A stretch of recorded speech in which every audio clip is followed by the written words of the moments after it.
Hello, my name is Hasmik. I represent the company Armenia Wine, one of the largest companies, actually the largest company in Armenia, producing wines and brandy and also vodkas actually. So the wine history of wine in Armenia has long history, thousands of years history, but unfortunately it was forgotten. In fact, very recently, about 5 years ago, La storia del vino in Armenia è lunghissima e risale a migliaia di anni fa, ma fortunatamente non è stata dimenticata.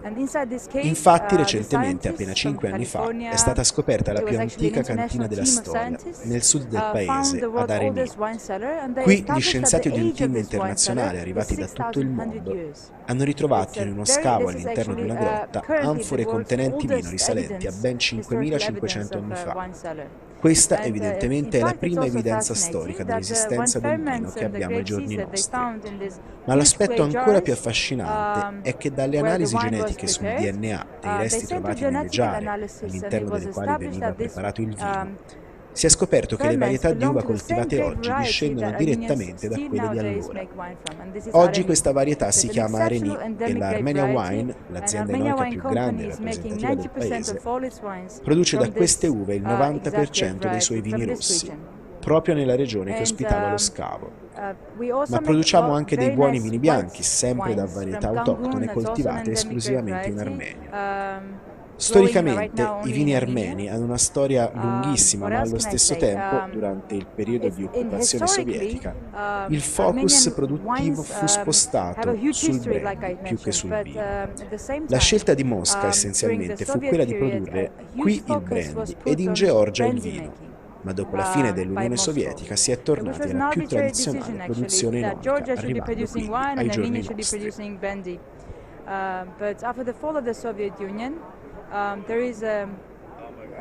There is a movement back towards winemaking and reviving winemaking traditions. Armenia Wine Company is the largest company that has this mission, championing this mission, that pioneering to revive the traditions of winemaking in Armenia, and hope we succeed.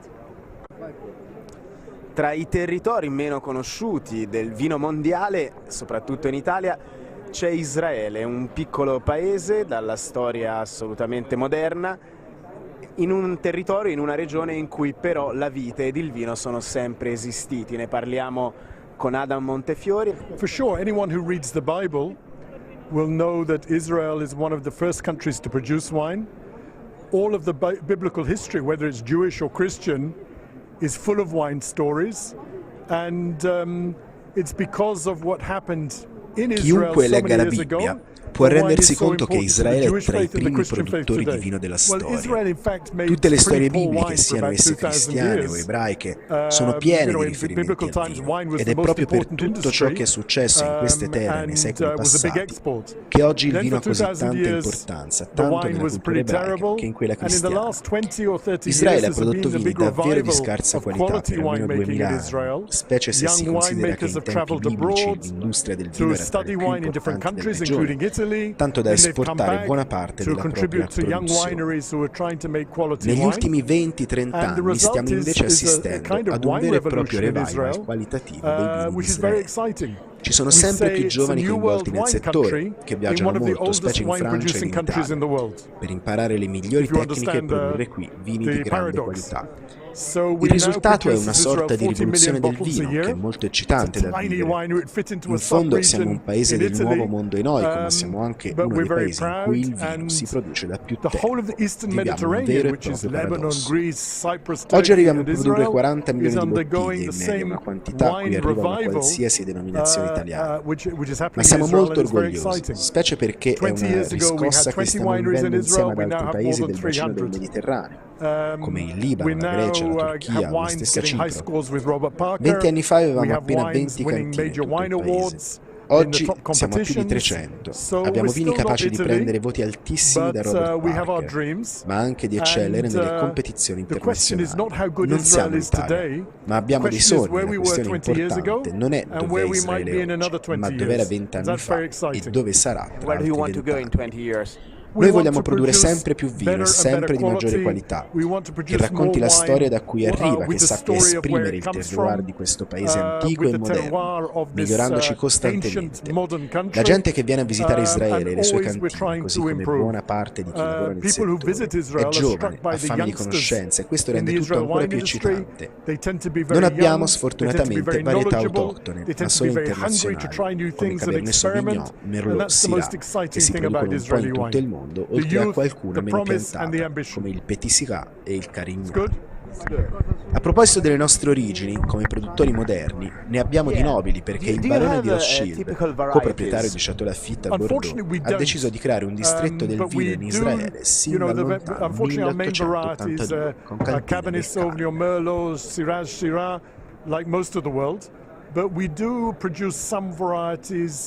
which are uniquely well, like the Petit Syrah, like the Carignan, which is, the old vines in Israel do very well. But we don't have our own indigenous variety, unfortunately. The Israeli wine industry was founded by the Rothschild family, not only the Rothschild family, but Baron Edmund de Rothschild, who was a co-owner of Château Lafite. He was an owner of Château Lafite Rothschild in Bordeaux, and in 1882, he decided to create an Israeli wine industry. So we have very noble beginnings. Well, I'm certainly no expert on the wine trade thousands of years ago. It's gone on for thousands of years. I mean, even during the Ottoman times, it's been a financial windfall for Turkey in the tax base of whatever government's been there. Sin dalle origini della civiltà, a partire dalla Mesopotamia, e quindi non proprio dalla Turchia odierna, ma da tutto ciò che la circondava geopoliticamente, la storia del vino è cominciata come un fatto del tutto naturale. Alla gente piaceva ed accompagnava i riti religiosi, ma essenzialmente era un business e lo è stato per secoli, una risorsa che da queste terre è stata commercializzata in tutto il bacino del Mediterraneo, dalla Grecia al sud della Francia. La ricostruzione dell'industria enoica turca moderna è merito di Atatürk, il padre della moderna Turchia, di cui è stato fondatore e primo presidente. È stato lui a chiamare in Turchia enologi francesi che identificassero aree adeguate alla coltivazione della vite.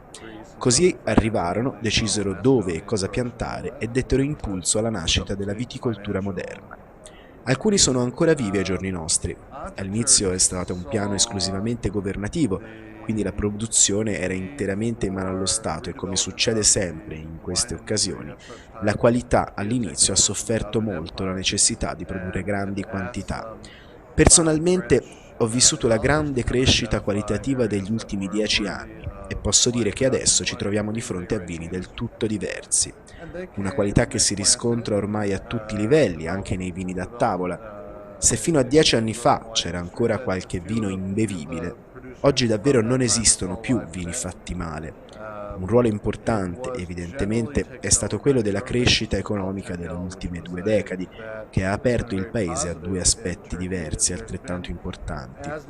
Da una parte l'innovazione tecnologica, fondamentale anche in cantina, e dall'altra la capacità di viaggiare, specie da parte delle classi più agiate, così da confrontarsi con tante realtà differenti anche del mondo del vino. Da tutto ciò, oggi si producono vini che riflettono sia l'identità turca, ma con standard, direi, internazionali. E questa è la dinamica che ha preso forma negli ultimi 10 anni, anche grazie allo spirito innovativo di piccole aziende capaci di spronare anche i grossi produttori alla ricerca dell'alta qualità. La strada è quella giusta, ed è esattamente questo ciò che troverete in un bicchiere di vino turco. Anche in un entry level, uno standard qualitativo internazionale e di tutto rispetto. Clearly, as you go and taste, clearly you'll see the wines of Turkey, even on the lower end, have reached and in some cases exceeded international standards. Il nostro viaggio continua, andiamo in Libano, dove il vino si produce da secoli, una storia che ha molto a che vedere con tutto il resto del bacino del Mediterraneo e quindi anche con l'Italia. Andiamo alla scoperta quindi delle varietà, del presente del vino libanese e del suo futuro. Well, let's go back to the history and then we'll take it from there. Lebanon is one of the first countries to make wine. If you think that winemaking began in what is now Georgia, Azerbaijan, in the Caucasus, the culture of the vine spread down to the eastern Mediterranean, to the coastal cities of what is now Lebanon, which were the Phoenician city-states of Byblos, Beirut, Tyre and Sidon. So the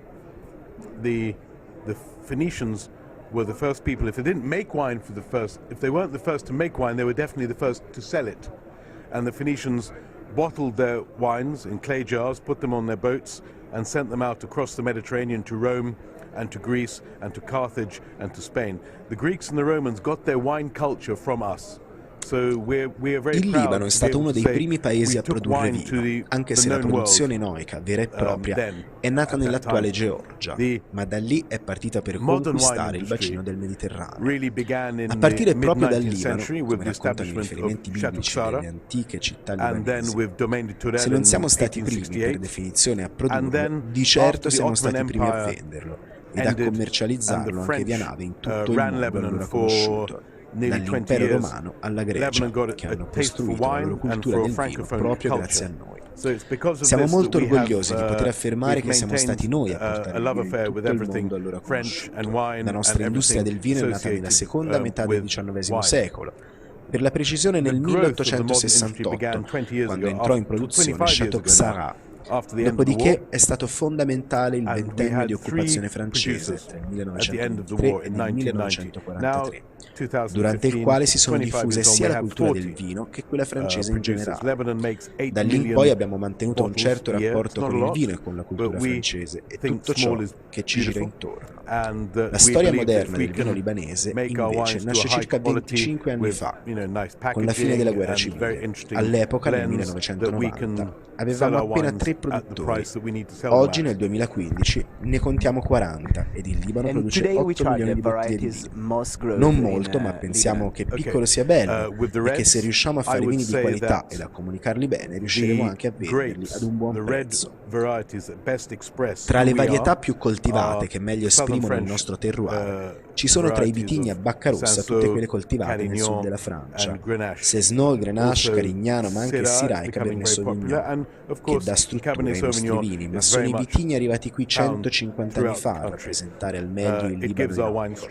Le nostre varietà autoctone, a differenza di quanto si potrebbe pensare, sono a bacca bianca. Ne abbiamo 2, Mervet e Obidier, ma stanno riscuotendo un grande successo anche i nostri Sauvignon Blanc, Chardonnay e Viognier. Siamo essenzialmente un paese che produce vini rossi, ma negli ultimi anni abbiamo capito su quali varietà puntare per fare anche dei grandi bianchi, tanto che ultimamente si trovano bianchi più esaltanti di molti rossi, con grandi acidità e grandi freschezze. But also we are finding great success these days with Sauvignon Blanc, Chardonnay and Viognier. And Lebanon is known as a red wine country, but in the last 20 years we have really come a great way to understanding which white grapes grow best in our country. So I'd say in the last 6 years we've seen a great improvement in the white wines in Lebanon, and I would say in many cases they are as exciting, if not more exciting, than our reds. Really fresh, really acidic, great fruit, great identity.